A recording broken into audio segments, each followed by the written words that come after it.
UP की 9 सीटों का क्या अनुमान है? 7 सीटों पर बीजेपी को बढ़त मिलती दिख रही है, जो कि मैट्राइज के अनुसार बताया जा रहा है। और इसके अलावा यूपी की 9 सीटों की अगर बात करें तो 7 सीटों पर भारतीय जनता पार्टी को बढ़त मिलती हुई दिख रही है एग्जिट पोल के मुताबिक। रिपोर्टर्स पोल के बारे में भी आपको बताएंगे सिलसिलेवार तरीके से। सबसे हॉट सीट के बारे में भी बताएंगे। हमारे रिपोर्टर अलग अलग जगहों पर मौजूद हैं और लगातार हमारे साथ जुड़े हुए हैं। हमारे सहयोगी सीसामऊ से भी जुड़े हुए हैं, उनके पास चलते हैं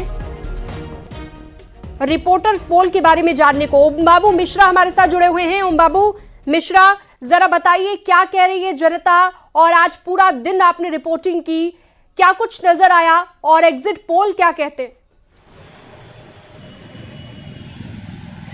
जी, मैं आपको बताऊं कि सीसामऊ विधानसभा चुनाव का मतदान खत्म हो, तो बातचीत का के आधार पर जो रिजल्ट दिखता नजर आ रहा है, तो लड़ाई बेहद बहुत ही नजदीकी नजर आ रही है। बहुत ही नजदीकी नजर आ रही है यहाँ पे। हालांकि भाजपा को थोड़ी सी एज इसलिए दिख रही है कि हिंदू बाहुल्य क्षेत्रों में इस बार एकजुट होकर मतदाताओं ने वोट किया है और बड़ी संख्या में मतदाता घरों से अपने निकले हैं।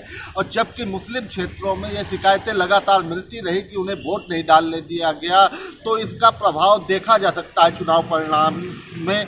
और एक बड़ा कारण है कि जो इरफान सोलंकी विधायक थे, उनके खिलाफ एंटी इनकम्बेंसी भी थी। कुछ जो परंपरागत समाजवादी पार्टी का वोट था, तो वो वह रूठा हुआ था, क्योंकि विकास कार्यों को लेकर तमाम तरह के सवाल खड़े हो रहे थे। लगातार 25 साल से इस विधानसभा सीट पर हाजी इरफान सोलंकी के परिवार का कब्जा था, तो लोगों में कुछ नाराजगी थी और वह कुछ चाहते थे कि भाजपा का अगर विधायक यहाँ से होता है तो क्षेत्र के विकास में उसकी मदद मिल जाएगी और जो सीतामऊ क्षेत्र में जन समस्याएं हैं उनका निस्तारण हो जाएगा। लेकिन एक सटीक तौर पर यह नहीं कहा जा सकता कि चुनाव परिणाम क्या होगा, क्योंकि पिछले चुनाव में समाजवादी पार्टी महज 12,000 वोटों से जीती थी और 2017 के विधानसभा चुनाव में वह 5,000 वोटों के अंतर से ही जीत पाई थी। ठीक है ओम बाबू, लौटूंगी मैं आपके पास में। कटहरी से मनीष वर्मा भी हमारे साथ में जुड़ गए हैं।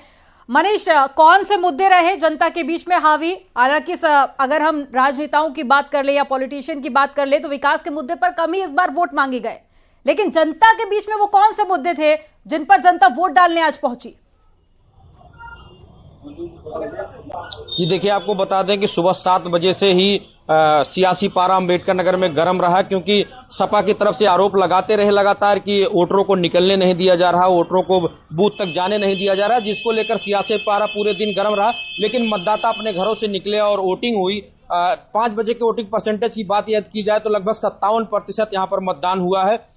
पिछली आम विधानसभा चुनाव की बात की जाए 2022 की, तो लगभग 67% मतदान हुआ था। लगभग उसके लिहाजा 10% मतदान कम हुआ है।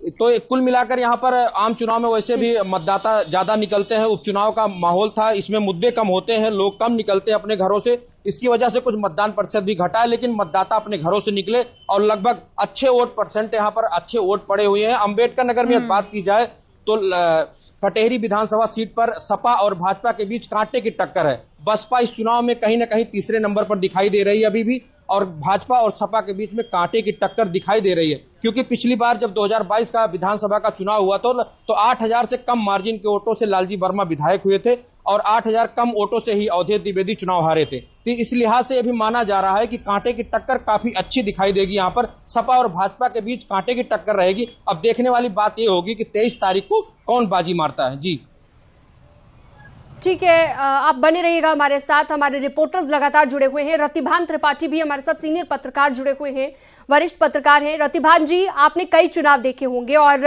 हर चुनाव किसी न किसी तरह से अलग होता है। इस बार के चुनाव की अगर बात करें, 9 सीटों की बात करें, किस तरह से आपको अलग नजर आया? कौन कौन से मुद्दे आपको लगा कि इस बार ज्यादा हावी नजर आए? देखिए, मुद्दों की बात अगर की जाए तो इस बार बेरोजगारी का मुद्दा और छात्रों के हित का मुद्दा, तो छात्रों के हित के लिए बात उठाई गई लोक आयोग प्रयागराज के लिए, वहां जो आंदोलन खड़ा हुआ ये मुद्दा बहुत गरमाया रहा। हालांकि सरकार ने समय रहते उसका समाधान निकाल लिया, लेकिन वो मुद्दा तो गंभीर था। और दूसरी ओर विपक्ष की ओर से जो ये मुद्दे उठाए गए, इनका असर भी लोगों में दिखाई पड़ा। लेकिन सरकार ये चूंकि उपचुनाव जो होता है वो आमतौर पर सत्ता पक्ष का चुनाव हुआ करता है, और अक्सर ये होता है उपचुनाव में सत्ता पक्ष ही जीता करता है। हो सकता है इसमें कुछ तब्दीली अगर आए तो अलग विषय होगा, लेकिन ये चुनाव परिणाम जो जिस तरह से अभी रिपोर्टर्स पोल में ये बात आई कि 9 में 7 सीटें भारतीय जनता पार्टी जीत सकती है या उसके पक्ष में जाती दिख रही हैं, तो मैं ये इस पर कोई मुहर नहीं लगाना चाहता हूं, लेकिन ये आमतौर पर मान्यता है कि जो भी उपचुनाव होता है वो सत्ता पक्ष का होता है, और जहां तक कम वोटर निकलने की बात है तो ये उपचुनाव में अक्सर वोटर्स में उदासीनता ऐसी रहा करती है, कोई नई बात। अब इस बार भी अगर लगभग एवरेज 10% वोट कम पड़ा है तो ये कोई बहुत अजीबोगरीब बात नहीं है, हमेशा उपचुनाव में ऐसा हुआ करता है। हाँ, बिल्कुल ऐसे पिछले भी हमने कई सारे ऐसे इलेक्शन देखे हैं जहां पर सत्ता पक्ष जिस पार्टी की होती है उसी पार्टी को बाय इलेक्शन में जीत मिलती है। अब देखना होगा कि ये कितना सही साबित होता है इस बार एग्जाम्पल। इसी बीच एक बड़ी खबर